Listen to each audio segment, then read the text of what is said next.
खबर आपको देंगे। गवर्नर खैबर पख्तूनख्वा में सूबाई असम्बली का इजलास 20 जुलाई को तलब कर लिया है। गवर्नर खैबर पख्तूनख्वा फैसल करीम कुंडी ने समरी पर दस्तखत कर दिए हैं। इजलास में मखसूस नशिस्तों पर हलफ बर्दारी मुतवक्के है। इस खबर से मुतालिक नाज़रीन को आगाह कर रहे हैं कि गवर्नर खैबर पख्तूनख्वा ने सूबाई असम्बली का इजलास 20 जुलाई को तलब किया है। गवर्नर खैबर पख्तूनख्वा फैसल करीम कुंडी ने समरी पर दस्तखत कर दिए हैं। मजीद जानेंगे डॉन न्यूज़ के नुमाइंदे अब्दुल हकीम मोहम्मद हमारे साथ मौजूद हैं। जी अब्दुल हकीम, बताइएगा। ये जी बिल्कुल, खैबर पख्तूनख्वा के गवर्नर फैसल करीम कुंडी ने वज़ीर आला की जानिब से जो इजलास के लिए समरी बुलाई गई थी, भिजवाई गई थी, तो उस समरी पर उन्होंने दस्तखत कर लिया है।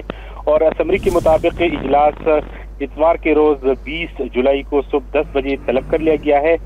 इस समरी पर दस्तखत करने के बाद समरी खैबर पख्तूनख्वा असम्बली के स्पीकर को भिजवा दी गई है। गवर्नर हाउस के मुताबिक इजलास को जो मखसूस नशिस्तें हैं उनकी हलफ बर्दारी के लिए बुलाया गया है। जी ठीक है, इस इजलास में मखसूस नशिस्तों पर हलफ बर्दारी भी मुतवक्का है, जिसके तफसीलात बताते हैं अब्दुल हकीम। बहुत शुक्रिया आपका।